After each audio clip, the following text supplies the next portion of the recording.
Hi guys, excuse me, Charlie Tango 1, Ray Townsend coming at you here. This is a part 2 video on a review that I done, a bit of a review I done on in part 1. It's a continuation of it really, because I've looked into it a bit further after the first video. It's about this stove here. So I'll bring it up close so you can see it actually, because you might not be able to see it from there. Oops. It's about this video here. This stove. Let's do it so you can see it all.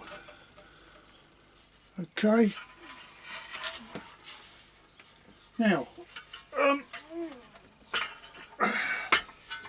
put it there, shall I? Yeah, let's put it there. The things I was mentioning about it, really, it was a, put it bluntly, excuse my language, rip it up for arse paper job, really.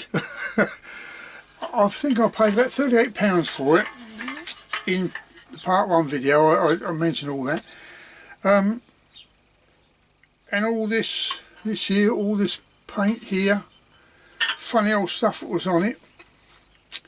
The other thing was that, let's see if I can get it right, put it in an angle, the burner, I've got to get this so you understand it. Yeah, the burner, which was there, look how old this thing is, throttle, down there, was not in line with the hole that goes onto the burner here.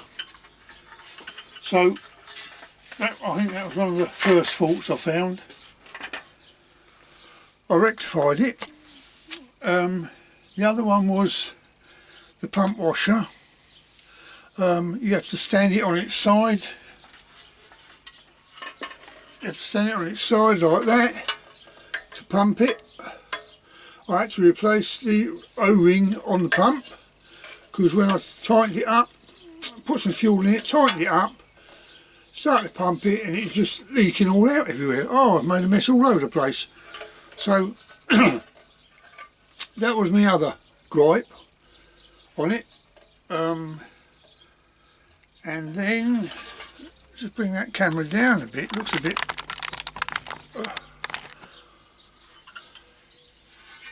What was the other one? Yes, the other one was all the paint on here. It was all grey, funny looking. The other thing was all the paint was flaking off of the tin. Well, what I've done is I sent it to my mate, and he blasted it all off clean. And sure enough, yeah, there was rust underneath it. That's why the paint was all flaking off. So that just confirmed my theory on that one. And so I just done some silver Amorite paint. That's all I've done. I chucked that on there. So that's got a good coating. Not a fantastic coating, but you know, hey, it's a stove. And then I lined the burner up with the throttle and the jet, and I managed to line it by bending these pieces in the middle here. Lined it up, brought it over a bit so it was in line with the throttle. This plate here that does the it's like a silent burner in effect, really. I had to tighten that down because it was too loose, and the little bits of metal that you see, well, you can't see, between it, just here, I have to do it close so you can see. Oh, you can see them there a bit, can't you? You see them there. I'm getting the light on it, that's why. I tightened it down, lined them all up, and then tightened it down.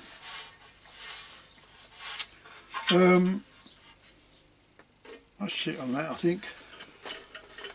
And then I fired it up. Well, yes, it fired up. Brilliant. After I'd done all them alterations, conversions, or whatever you want to call them. But it's not something you can take out of the box and fire up straight away. It's proved that. So my recommendation on this stove, after finding all the various faults and alterations I had to do, is, and it costs £38 or something from Russia or some bloody work, don't buy it. Alright, so anyone that's thinking about it, thinking, oh, that's a nice stove, blah blah, don't buy it. That's my recommendation, because I personally think you'll be buying a load of trouble for £38. Yeah, it's not a lot of money, but you ain't getting a lot. I mean, you're having to go around. Alright, I'm lucky in the line that I'm in. I've got O-rings, I've got this, I've got that, blah. So I can repair it there and then. I ain't got to go running around different shops trying to find all these bits and bobs to get this thing up and running. So that's my update on that stove, this is part 2. And I'm sorry to say I can't say anything really good about it. When it's fired up now, it's fine. It runs fairly quiet, got plenty of heat on it, etc. But I had to do a lot of fiddling around and everything else to get it to that stage. So there we go, don't buy it. And if you're buying any stoves you are using, whether it be the 8R, the 123, or the or triple ones, all those, and the 110s, the 117s, the Optimus Hiker, all of them, and you've seen all my stoves I've got. This is something I came across, and I've been pushing it ever since. This is the stuff you want to use for your stoves.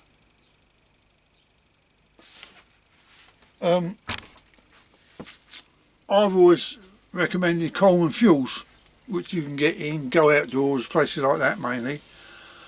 But that I've got. You can get a 1 litre bottle, I think, sent through the post, or well, parcel service. But I got that from a chainsaw company that is down the road from me. They do chainsaws, motor mowers, and the like, you know.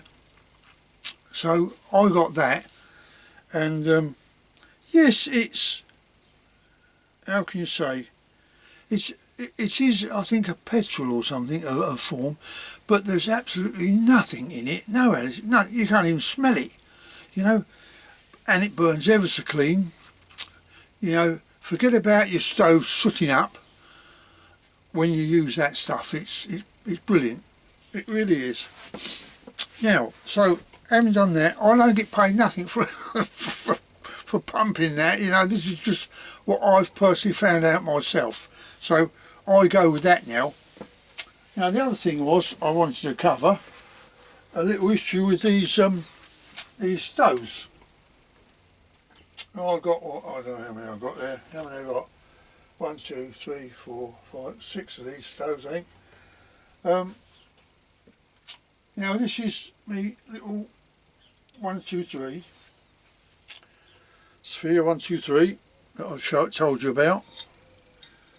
Note the position of the throttle. Okay, that's the position of the throttle. Made in Sweden.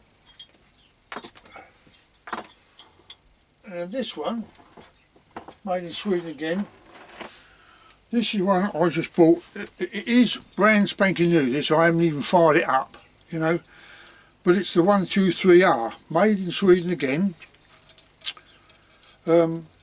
Slight different things to it are, you get this silver warning sticker on it. They put that on them now.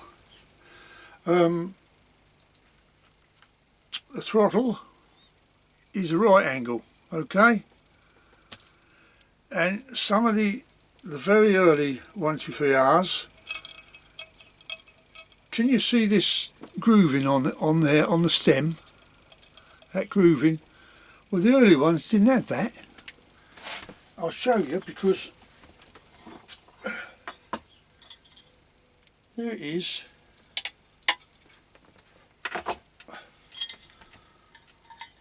On that one, can you see the grooving on there? Nothing on there at all. That's just a key thing there. Nothing on there at all. Just screws straight into the tank. And as I say, it's right angled. I haven't even fired it up. In fact, I've just taken it out of the box so that you can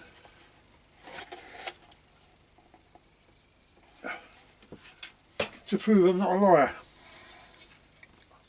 And I just thought, well, yeah, I will get a 123, because all mine are 123s. So I thought I will get a 123R, just so I have got the R model. This one here, I thought this is a brilliant little stove, this one. Lovely little job there. I made the brass stand because it didn't have one as such, but that's a radius number 42.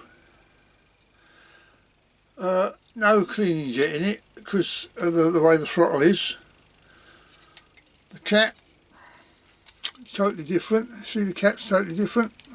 I think you unscrew this little screw and then you can get the tap undone. Was that the case? I'm not sure. Anyway, I've checked all that. That all works fine. So I've not got a problem with that. And I thought it was a lovely little stove, so I decided to get it. And last but not least is this one, which actually did come with this stand. Oh, bear with me. It's a metal stand like that.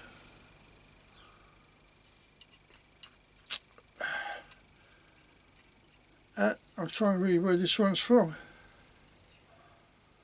It's definitely from Russia, because I think that's a radius. I can't even read it. Can't even read it. But again, see, that goes straight in there. There's no. These are a lot shorter than what the 123R is.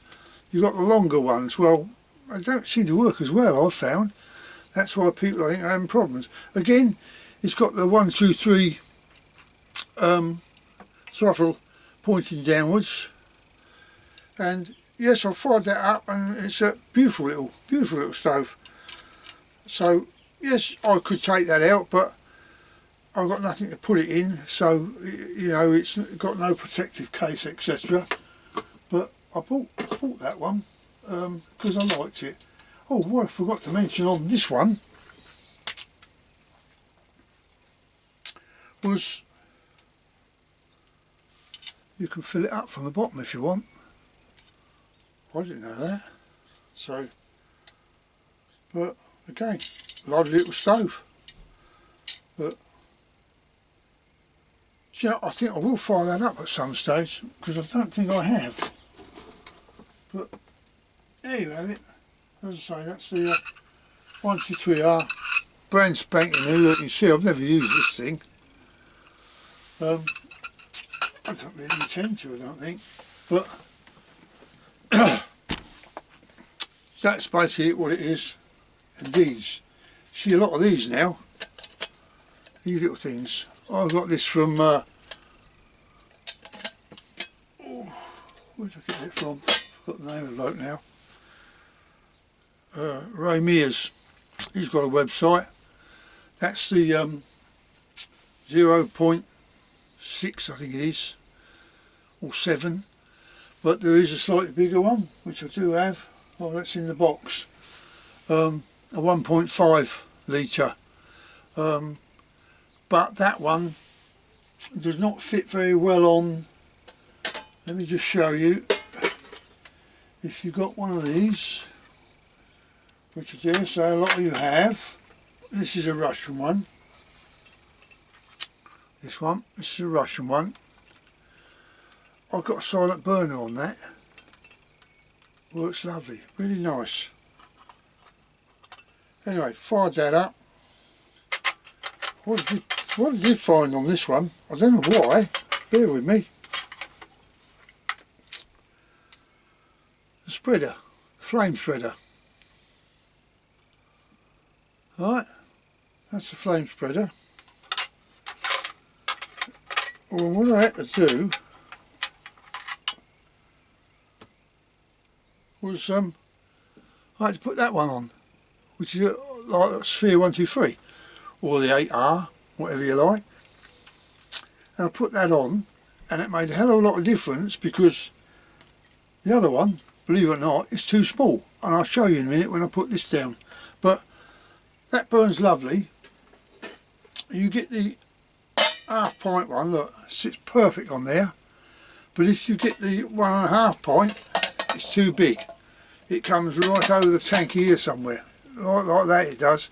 Well, you don't really want that, because the heat, too much heat is going to be reflected down over that tank. Although you've got a heat shield there, it's not going to stop it hitting that top of that tank. So that's my theory on that one. Oh dear. I'm trying to cover a few things that I didn't do at the time. It's afterthoughts really.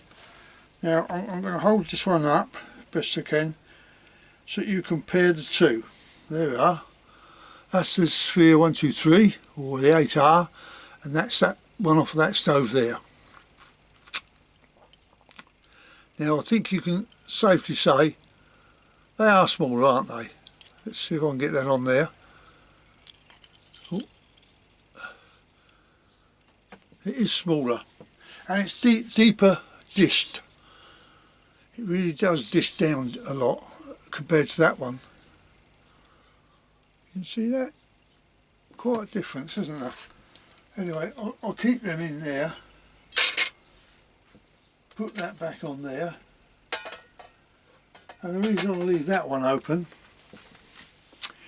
because when I'm doing some work in here, I'll fancy a brew or coffee. Got a percolator there, I'll use that as well. You know, it's a lot easier, you know, I don't have to turn my power off here, go indoors, make a coffee, then come back out, turn it all back on again. So that's what I do there. Anyway, so that's my review. That's my review on this stove. Okay, my part 2 review. Not good. Yes, I slagged it off because it's not worth, you know, a 5-star. It's not even worth a 1-star. It's to me, it's pathetic and it's dangerous. That's how I see that. So save your money. Don't bother buying one. Okay. I'll catch you on the next one. You all take care now. Ta-da.